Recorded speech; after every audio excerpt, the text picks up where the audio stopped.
This is a recap of In Time, an American science fiction action film written, directed, and produced by Andrew Niccol. If you enjoyed the video, please like, smash the subscribe button, or leave your comments in the section below. In 2169, people are genetically engineered to stop aging on their 25th birthday and are given 1 free year to live. Everyone has a timer on their forearm that shows their remaining time. When it reaches 0, the person times out and instantly dies. Time is the universal currency, transferred directly between people or stored in capsules. The country is divided into time zones. Dayton is the poorest, a ghetto where people rarely have more than 24 hours on their timer. New Greenwich is richest. People there are effectively immortal. 28-year-old Dayton resident factory worker Will Salas lives with his mother, Rachel.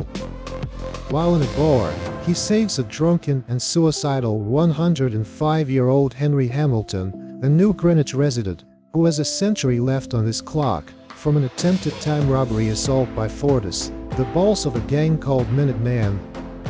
Hamilton reveals to Will the truth about wealth. There is enough time for everyone to live a full but ending life. But New Greenwich citizens take in store most of the time for them to live forever and, to keep the status quo, raise the cost of living to get back time. Hamilton tells him that, for few to be immortal, many must die. Hamilton gives his entire 100 years of his time to a sleeping Will, leaving only 5 minutes for himself, and dies on the Dayton Bridge.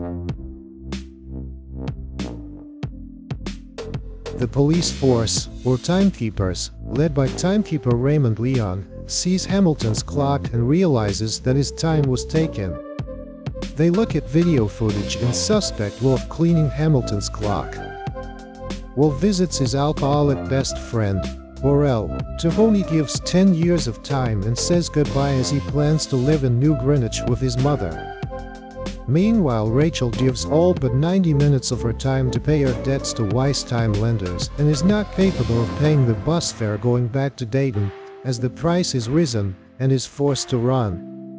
When Will sees that Rachel is not on the scheduled bus, he deduces what has happened and begins to run to her. He attempts to save her, but a second before they can touch, she times out and dies. Will decides to seek revenge and leaves for New Greenwich. He enters a casino and meets millionaire time-loaning businessman Philippe Weiss, who always has near 10,000 years of time on his arm, and his 27-year-old daughter Sylvia. While playing poker, Will nearly dies by betting all but 30 seconds of his time, but wins back the pot of 1,100 years.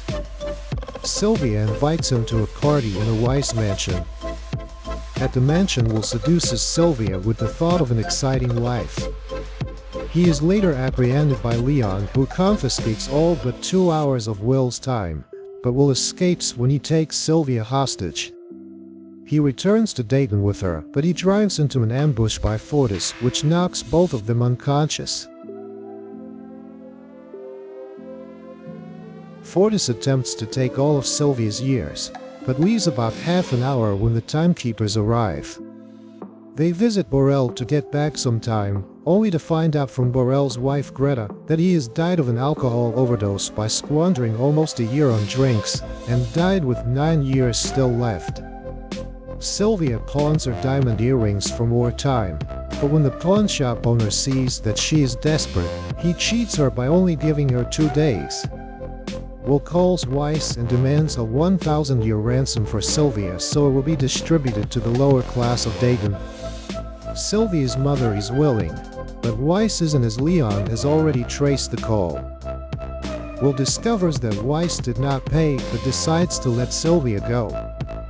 Leon arrives to arrest Will, but is shot in the shoulder by Sylvia, who now wants to help Will help the poor. Will transfers 2 hours of time to Leon so that he can walk out of Dayton, and Will and Sylvia escape in a hijacked police car. Will tells her that she can walk away from this, but she refuses, saying that her life in New Greenwich had no purpose. Meanwhile, Leon issues the warrant for Sylvia's arrest as well, warning Weiss not to help his daughter in any way or he will be arrested. They begin a series of time bank robberies by stealing time capsules and then distributing them to the poor. They rent every room in a hotel in Dayton for the night so as to not allow anyone possibly tracing them. A resident who was denied a room at the hotel saw Will and Sylvia and tells the Minutemen their location when threatened. Fortis is desperate to get both Will and Sylvia as their bounty has been raised to 116 years. Will and Fortis get into a duel to the death involving an arm wrestling/time stealing match. Will manages to outwit Fortis using the same tactic his father did, letting his clock run to 1 second then stealing back the time while the opponent is distracted watching it run down, and kills him and his men. When the inflation rate raises after another robbery, the pair realize they would need 1,000,000 years to cause any significant damage to the system. They succeed in stealing 1,000,000 years from Weiss' private headquarters. Despite Leon trashing into them, Will manages to pass the capsule to a young girl, who distributes the time among the people. Leon eventually catches up with Will and Sylvia outside the city, holding them at gunpoint. Will deduces that Leon himself was from the ghettos once, but managed to successfully circumvent the system. Leon realizes that he had neglected to replenish his own time before going after them, and he dies. Will and Sylvia are left with seconds to live. Will runs to Leon's car and takes his allotted time. The scene where Will tries to run back to Sylvia is similar to the way how he failed to save his mother, and so he runs faster and saves Sylvia with just a second to spare. Will and Sylvia continue robbing banks as part of their efforts to crash the system, while the rich attempt to cope with the sudden surge of people who now have enough time to change zones arriving from the lower time zones. Lower class workers, now rich with time, cross time zones, signifying the end of inequality among the people. The last scene shows Will and Sylvia preparing to rob a huge time bank and continue disrupting the unfair system.